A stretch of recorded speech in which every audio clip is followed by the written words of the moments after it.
नमस्कार जी, उत्तर प्रदेश उत्तराखंड देख रहे हैं। यहाँ पर मैं हूँ आपके साथ परिधि जोशी। बुलेटिन की शुरुआत सुपर एक्सक्लूसिव रिपोर्ट से बताएंगे किस तरह संभल के मस्जिद मंदिर विवाद में अब हो गई जान से मारने की धमकी वाले नैरेटिव की एंट्री। संभल केस में मंदिर का दावा करने वाले पक्ष के वकील विष्णु शंकर जैन को अब ऐसी धमकियां दी जा रही है, ऐसे मैसेज किए जा रहे हैं जिनकी भाषा इशारा देती है कि विष्णु शंकर जैन की जान के लिए अब खतरा भी हो सकता है। आखिर कैसे लड़ने वाले वकील को धमकी देने के पीछे मकसद क्या है?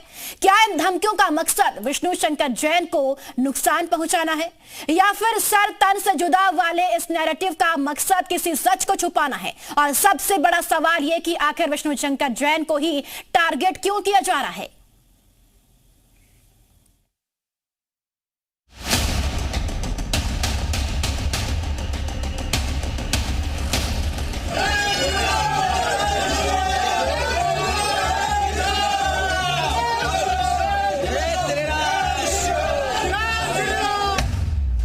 अयोध्या राम मंदिर बाबरी केस, काशी विश्वनाथ ज्ञानवापी केस, मथुरा जन्मभूमि ईदगाह केस, जैन मंदिर कुतुब मीनार, भोजशाला मस्जिद केस। हिंदू आस्था और संस्कृति के मुद्दे जब जब न्यायालय पहुंचे तो दो चेहरे सामने आए। चेहरा विष्णु शंकर जैन का और उनके पिता हरिशंकर जैन का, जो हिंदू आस्था के संघर्ष के पोस्टर बॉय बन चुके हैं, न्यायपालिका में हिंदू धर्म स्थलों पर चल रहे द्वंद्व के प्रतीक बन चुके हैं।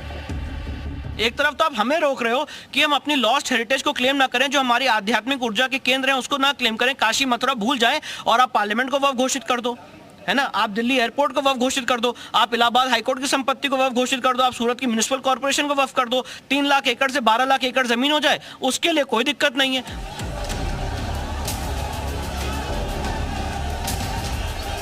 संभल में मस्जिद को लेकर जब सर्वे हुआ तो दंगा भड़का। दंगा करने वाले कौन थे, पत्थरबाज कौन थे, दंगों के बाद सामने आए सीसीटीवी वीडियो से पता चला। बावजूद इसके एक लॉबी ने एजेंडा के तहत विष्णु शंकर जैन को दंगा भड़काने का आरोपी करार दिया।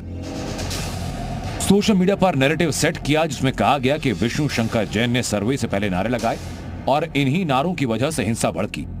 आरोपों का सीधा और सख्त जवाब विष्णु शंकर जैन ने जी न्यूज पर दिया। मैं वहां पे कोर्ट की प्रोसीडिंग्स कंडक्ट करने गया था, मैंने कोई जय श्री राम के नारे नहीं लगाए, किसी के पास कोई वीडियो भी नहीं है, ना कोई इसका प्रूफ है।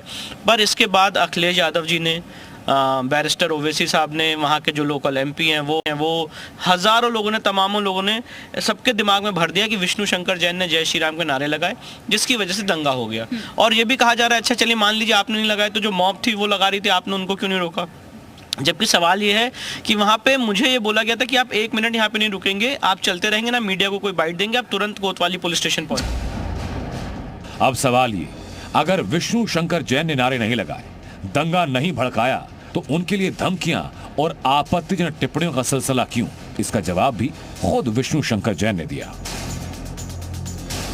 एक समुदाय के दिमाग में भर दिया गया है कि मैंने दंगा कराया, मेरी वजह से 5 लोग मरे, और ये सारी अफवाह, ये सारा लोगों को गुमराह करने का काम इसलिए किया जा रहा है कि मैं एलिमिनेट हो जाऊं और ये जो केस है ये वीक हो जाए। ये इसका मूल कारण है।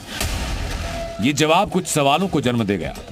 क्या विष्णु जैन को धमकाने के पीछे मकसद संभल केस से दूर रखना है? क्या संभल की जामा मस्जिद से कोई ऐसा सच जुड़ा है जो बाहर आ सकता है और एक लॉबी उसको छिपाना चाहती है?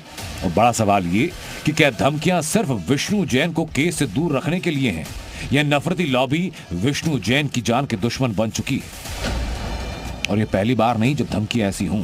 उन्माद से भरे दंगे के बाद धमकियां मिलना मामले की संजीदगी को बढ़ाता है। बावजूद इसके विष्णु सिर्फ 2 गनर्स के साथ चलते हैं, हर बार एक ही दम भरते हैं कि इतिहास में जो न्याय हुआ सच सामने आना चाहिए। तो ये कह रहे हैं कि आपने मंदिर में मस्जिद ढूंढे, बाबर के जो कृत्य हैं, घृणित काम है, जो बाबर दरिंदा था, उसके कामों को आप यहाँ जस्टिफाई कर रहे हो। बाबरी मस्जिद के नाम पे, संभल की मस्जिद के नाम पे, जो औरंगजेब ने ज्ञानव्यापी में घृणित काम किया, उसको आप जस्टिफाई कर रहे हो। धमकियां मिल चुकी हैं, सोशल मीडिया पर चेहरा पहचानने के लिए उन्मादी पोस्ट हो रहे हैं, लेकिन विष्णु यही कहते हैं कि धर्म का रास्ता न छोड़ा था न छोड़ेंगे। मेरे बाबूजी ने मुझसे यही कहा कि अगर हम लोग मरेंगे तब भी महादेव के पास जाएंगे, और अगर वहाँ पहुंच गए तो भी आज महादेव मिलेंगे, इसलिए तुम चलते रहो, रुकना नहीं है।